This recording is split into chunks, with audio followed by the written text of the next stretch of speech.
Hello and welcome to another edition of Safe Communities. My name is Sheriff Joe McDonald. I am the Plymouth County Sheriff, and I welcome you. I've got a couple of guests that are going to be joining us for the next half hour to talk about some pretty interesting and important stuff. Our Communication Center. Joining me, I have our Deputy Director of Field Services, Nicole Callahan, and I have our Lieutenant of our Communications Unit, Lieutenant David Acevich. I want to thank you guys and welcome you to the show. Thank you. Thank you. We are going to talk a little bit about today a Code Red, which is a specific program that we have, but hopefully we'll have a little time to talk about some of the things that really the unsung heroes that are employed in our Communication Center do on a daily basis, because many people don't get to see our Communication Center or the officers that work there. And you guys do a great job. So thank you for coming in and sharing this. But first off, we want to talk a little bit about Code Red. And I have some notes, and we'll talk a little bit about this, but feel free, we don't have to be tied to any of this. So we can talk about a lot of things. So if we could, Nikki, just tell us a little bit about Code Red, what it is, how it works. Sure. Code Red is an emergency communications system that's offered to the public. It alerts residents of hazards such as inclement weather, missing children, missing elderly folks. We've had a few successes, which I'm sure we'll talk about. It's offered free to every community in Plymouth and Bristol County. Nice, yeah, and that's important to note that we, it's not just Plymouth County that we're doing through us, but it's Bristol County as well. And I think that's a great aspect that highlights the communication cooperation that can happen between counties. And I'm sure, many folks in the listening audience have probably received calls if they have listed phone numbers, and that's some of the stuff that we'll need to talk about.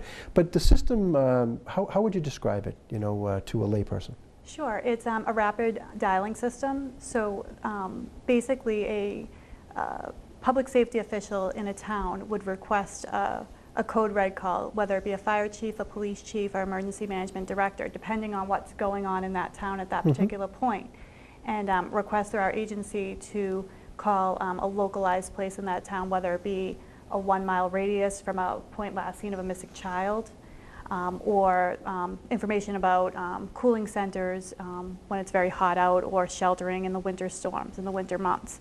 So that emergency management official from that town would call and request our Code Red, and the rapid dialing system would push out calls to people's landlines or cell phones. Okay, and that's an important point that you raise. Coming back to the beginning question, this is what people would commonly know as probably a reverse 911 kind Correct. Of thing. Yeah, and that's probably the easiest way to describe it.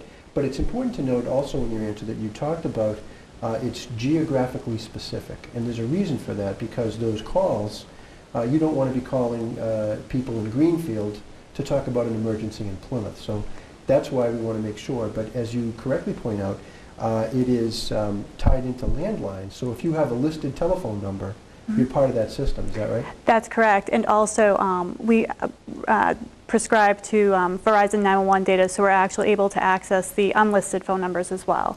So landlines, unlisted and listed numbers are in our database, residence and business lines. So we've got unlisted numbers in there as well? Correct. Okay. What if somebody, a lot of people today don't necessarily have landlines anymore. A lot of people are relying on cell phones. What about those folks? Absolutely, and that's really important in times of inclement weather, power lines down. People do definitely rely on their cell phones more in those cases. So it's actually beneficial to register your cell phone with us, and you are reached on your cell phone if you register that number with us. Yeah, and if people move or get, actually, it's funny, my in-laws recently moved from Westwood to Duxbury and kept their phone number, their landline phone number. Correct. So that's, I guess, another situation where you'd want to make sure that they're registered with us, because they don't necessarily want to receive Westwood calls anymore. They want the Duxbury calls. Absolutely, and the curious thing is too, we do have a do not call list. So in fact, if you do not want to receive the calls, you can simply call our office and let us know you do not want to receive these calls, because you have moved and your cell phone goes with you, of course. So when you're in Florida, you don't want to be worrying about the February month storm up here in Marshfield.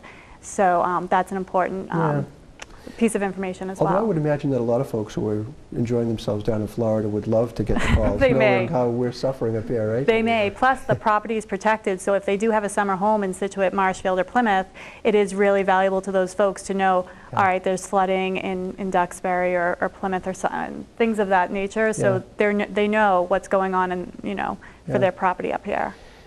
Yeah, it's interesting to know the system's been around for quite a while, but most recently we got some Homeland Security grant money to update and upgrade that. Can either of you speak to how the system is physically housed and how does it work? Yeah. Absolutely. We've been running the system since 2004, and the system is actually web hosted, so it's off-site. So if something's happening in Plymouth, where our office is located, basically the calls are not going to be affected.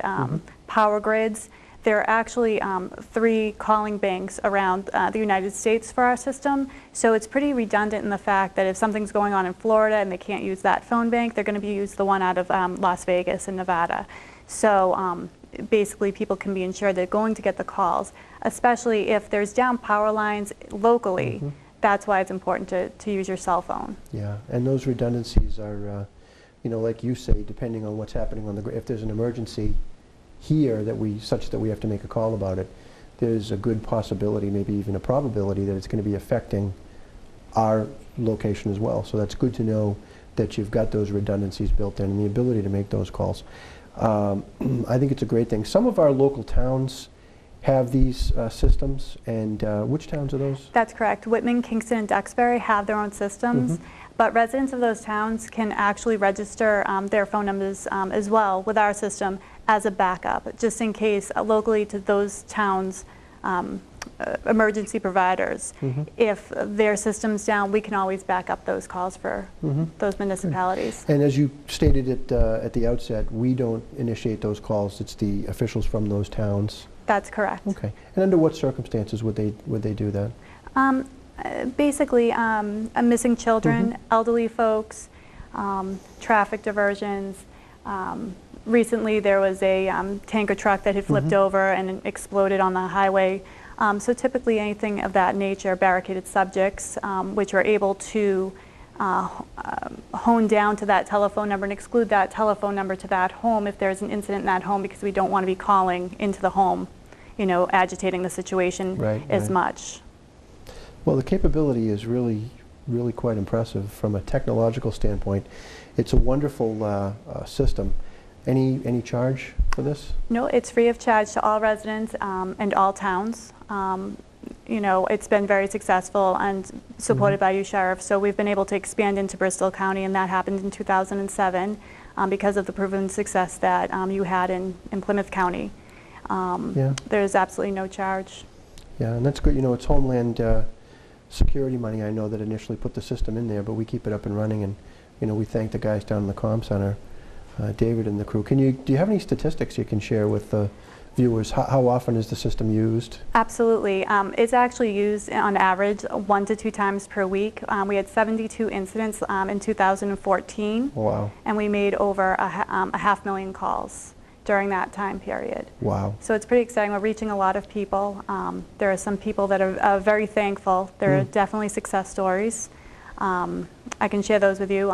Recently in Carver, we did get a call from the chief of Carver Police citing that there was a man who was emotionally disturbed, and he was a dangerous situation. He had actually a knife, and he was running around the neighborhoods in Carver. So basically, we had made the call at the chief's request, and we put out the call with the information of this man, what he looked like, his description, and a woman that was home with her small children at the time actually got the call, and about 10 minutes later, she got a knock at the door. She looked out her window and did notice that there he is. He's on my porch. So she immediately called 911 and did the right thing and did not open the door. So that was a great success story, and it really saved people that day. Yeah, wow.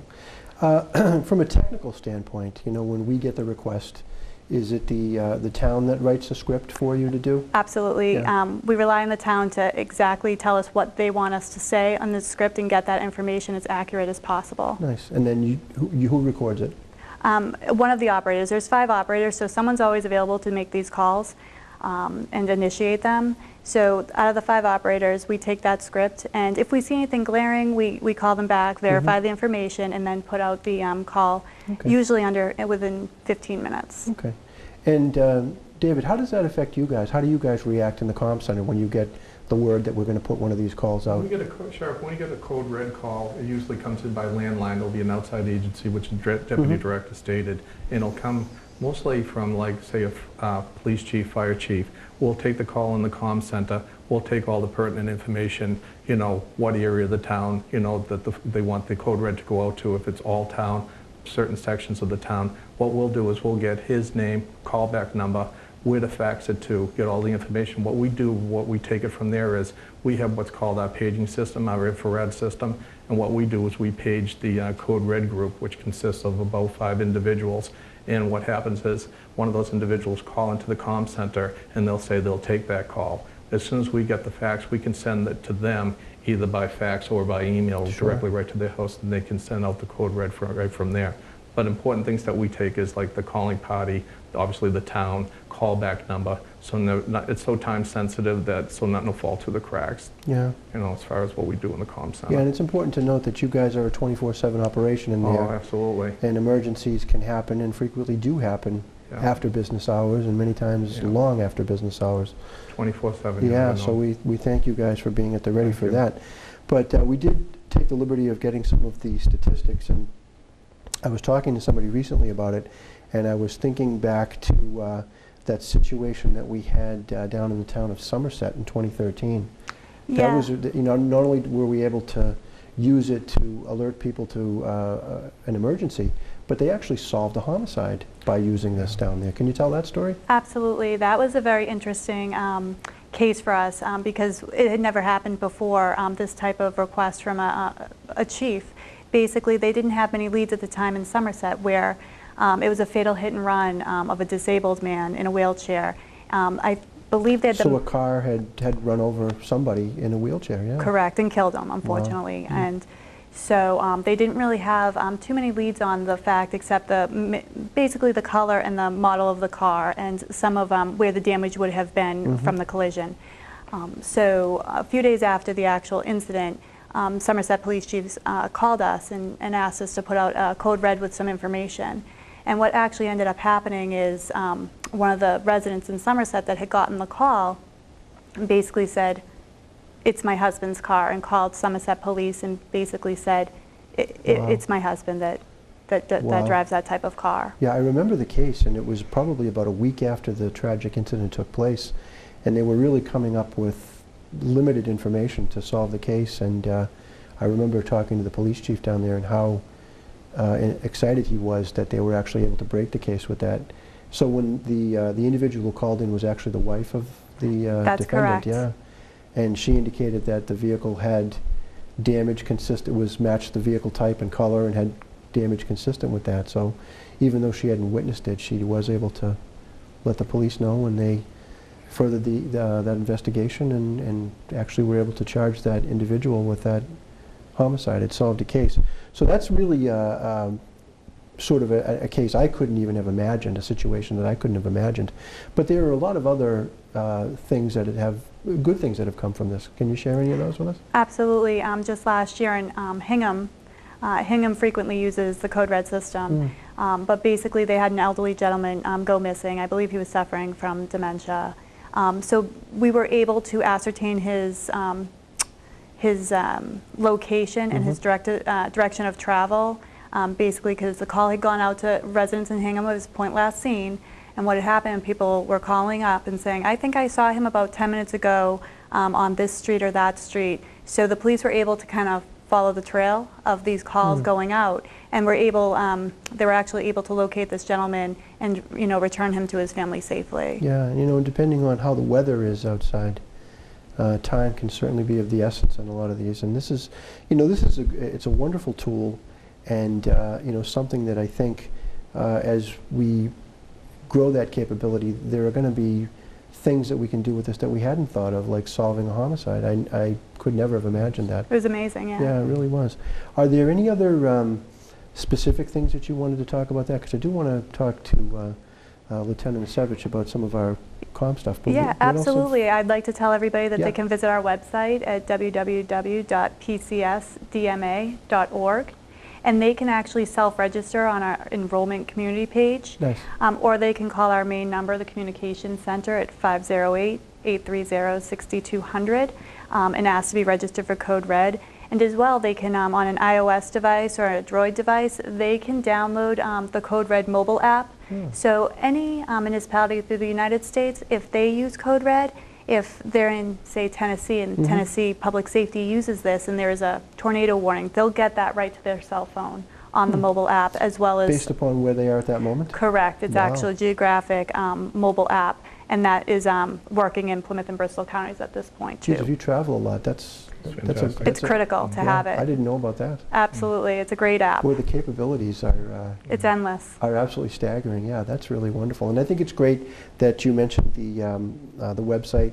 If people don't have internet access, could they, they can call on the phone and get signed up that way. Yeah, and if they've moved recently, it might be a good idea just to, especially if that number travels with them. Correct. So that's great. Just another thing that you guys down in the Communications Center are able to do. They can call into the 6200 line and we'll put them right through and they can get registered right on. Yeah. We do it on a daily basis. We see this program work and it's always good to see the outcomes. Yeah, it makes you feel good, and, absolutely. And I think that, members of the community that are part of that system can also feel good because, when this is what the military would refer to as a force multiplier. We've only got so many police or fire personnel on the streets, and to be able to really enlist the help of everybody at one time is incredible. Just another great resource that the Sheriff's Department does for the community out there, Code Red. See it happen every day. Well, this is, it's one of those things that's regionalized, and it's, I think it's saving lives and enhancing public safety and saving money. This is what it's all about. And bringing us now to something else I want to make sure that we talk about a little bit is the Communications Center. That falls under Nikki, but also directly under you, David. You're over in that comm center, and you're working shifts every day and supervising the men and women over there. Tell us a little bit about the comm center. Well, the Communications Center consists of roughly 30 officers, well, 2 of which are lieutenants, 4 sergeants, which we implemented fairly recently. We have 15 full-timers and 7 part-timers. Our shifts run 12 to 8, like you said, 24/7 operates 12 to 8, 8 to 4, and 4 to 12. What we start our day off, or each shift is with a roll call, and officers get there 15 minutes before their shift, and they get their assigned duties for the day. And where they may go once they get on into our Communications Center would be CMed Mutual Aid, which CMed Mutual Aid is we supply the communications so the ambulance can communicate with 5 hospitals in our community. The 2 Brockton hospitals being the Good Sam, the Brockton. We have the South Shore, the Morton Hospital, and also now our BI Plymouth. Roughly, an officer can do upwards of 150 patches a day, connecting. And at that position also, we provide fire and mutual aid. We coordinate apparatus to be sent out for working fires. We also handle MCIs, mass casualty incidences, hazmats, tech rescue, being tech rescue dive incidences. Basically, the mutual aid center, whatever the fire departments call in and whatever they request, we get them what they need. It's a great resource for the community, and we have a great rapport, with the fire community and the fire chiefs out there. Oh, that's great. And from there, we also have what's our Bureau of Criminal Investigation, BCI. That post right there is what we have BCI officers out in the field, and we take the calls from the local police departments. And they can be anywhere from somebody that's in custody, they want, say, a mug and print done, to B&Es, to mal damages and everything. We take the call, all the pertinent information, and we dispatch a BCI officer out to there. Wow. And I can say, Sheriff, we're roughly about 10,000 calls a year just in BCI. Just in BCI, yeah. And at that same position also, we do our ICE transports. We have our ICE teams out there doing our ICE teams. Yeah. And that takes us back into another position, which is our K9 CGIS station, where we also do warrant apprehension. Yeah. We're responsible for running the information and classification for upwards, in some cases, up to 1,600 inmates in the facility. So it's quite a lot of paperwork and everything, and done on a daily basis. And that takes us to the front station, where it's a meet and greet, but it's a lot more than that. We provide detailed coverages for communities that request, detail officers, our deputies, to go out into the field and to resource them when they don't have the capability of filling these road details. But one of the biggest jobs up there is our civil process. Yeah. Our civil process, Yep. we get the individuals, the parties that come to the front window, and they come with their court paperwork. And we process the information up at the front to the point where it'll go to Brockton Civil Process Office at 22 Cottage Street, and it'll be all set where they'll take it and they'll, send out a deputy to serve these papers. And we also have an officer that, talk about redundancy, that can like supplement each officer, for be it whatever it may be, if they need to, breaks, lunches, and so forth. So it's solid in there as far as what needs to be done, and I there's would say somebody so. there. Yeah, it's quite the God bless you, operation. Dave. You got a whole 1 hour show in the answer to that one question. That was unbelievable. I could go on and on. I about the know, comm I center. know. Just slow it down just a little bit. Sure, and we'll talk, some of the acronyms that you threw out there. The law enforcement is very much like the military. We love acronyms. Things like the CMED, capital C, capital M, capital E, capital D, County Medical Emergency Dispatch. Correct. Yeah, very good. explain to the folks at home what you guys do, because this is a huge thing. This is a big thing. Absolutely. Like I said, we're talking about 150 units being, dispatched, and what we do is we take, the ambulance calls that come in. They'll come over the air and they'll go Plymouth CMED. I have, say, Brockton 532, which is an ambulance unit AMR out of Brockton, and they'll say to us a priority 3 call to the Brockton Hospital. What we do in the communications is the hookups as far as communications with like the towers, so they get the communication not only to hear us. We assign a med channel that we run on Med 4, which they do also. So we have communications right with them, but we give them a med channel that we assign to, so the hospital can directly talk to that ambulance. Now we set up priorities, priority 1, 2, and 3, 1 being obviously the worst case scenario, and that enables them all of a sudden, like say the Brockton Hospital, go ahead Brockton 532, Brockton Hospital's on. They'll give all their information. We log everything right from like the unit that's going, the hospital that they're going to a brief medical description of what's wrong, the chief remarks as far as what's going on with that patient. And from there, like I said, with 150 calls coming in, we go right through that call and get ready, because they can pile up and can be very fast. It's a very multitasking type position job. And then from there, like I was saying before, that particular officer that's doing the CMED, it sounds like a lot there, but they're also responsible for a mutual aid ambulance. We mutual aid to all 27 communities that are in Plymouth County. If their resources are exhausted, meaning their ambulances, they'll call to us and we'll go to outside communities that are neighboring that town in certain districts. Like a town will be broken up into 1, 2, 3, or 4 different districts. And what we'll do is we have run cards that we go by, and we'll obtain that ambulance to resource that particular community that has exhausted their ambulances. Time sensitive again, but we get them what they need, and we get it on a timely basis. And the same thing is on the fire end too. If a particular town has a working fire, what we do is we obtain, obviously the town that's calling in, the address of the fire, the district that it is, which enables us to go to run cards, and we'll get the apparatus not only to the scene, but also to cover their station coverage in the event that they have something else. So with that saying, it starts out at a working fire, it can go to a second alarm, third alarm, or fourth alarm. We move a lot of apparatus and we take care of that.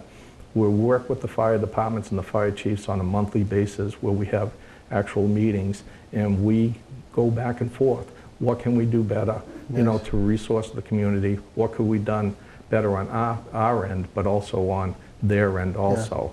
And it's a work in progress, but I'm very happy and very proud of where we're at right at the moment. I'm proud of you guys. I'm with you. Those after-action reports that you engage in, those meetings that you do with the fire chiefs, and that shows us what went well, what needed work, and hopefully the next time around, everything it constantly gets better, and that's a credit to you and to the men and women down there in the comm center. And I think it's great that you're able to come and to talk about these things, because it's very, very difficult, I think, for people, outside, and this again is a credit to you guys, both of you guys and everyone in field service, that when something happens in a town, something big, and they may notice that fire apparatus or ambulances are coming from neighboring towns, but it never occurs to people, how does that happen? How do these people know to come? I always that's great. Correct. I always say to ourselves that the communication center is like the ultimate resource to the community in Plymouth County. And the same thing goes with on the police end, like BCI.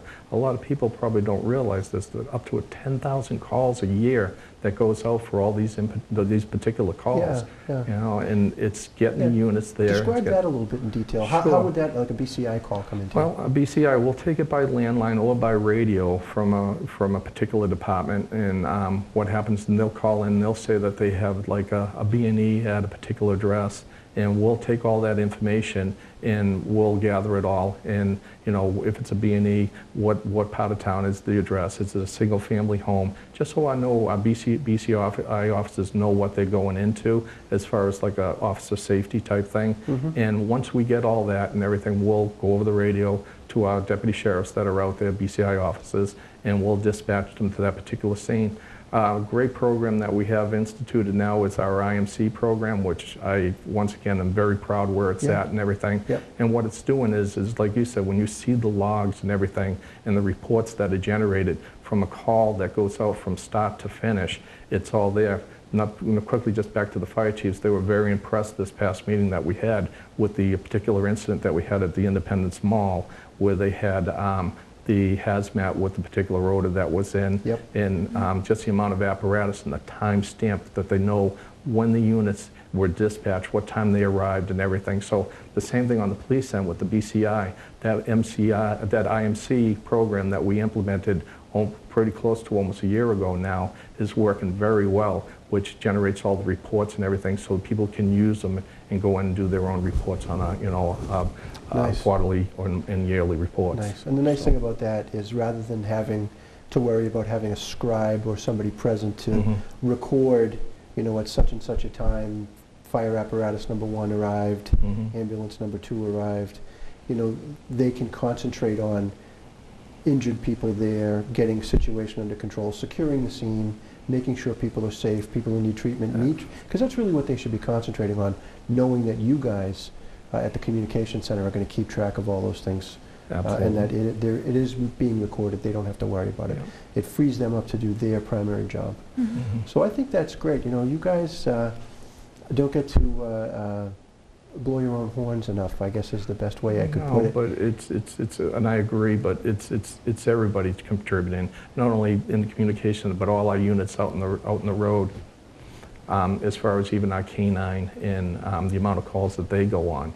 Like you said a little earlier, Sheriff, a lot of people just see them show up, but they don't know where the starting point is and how it gets to where it is, you know, being hopefully that the crime's solved. Yeah, no, that's great. I want to, you know, personally thank you guys and everybody in the communication center, because I know when the word gets out that you guys did this show, I'm sure our communications officers are going to be watching their local cable to see this, and I want to thank them and I will pass for the great work that they do, but also to thank you guys, because you know, without you guys there calling those shots, it's very, very difficult to get anything done. And I also want to thank you personally, because I sleep a lot easier knowing that I've got guys like you guys and all the folks in the comm center to make things run smoothly. It's one less thing for me to have to worry about as the county sheriff. So.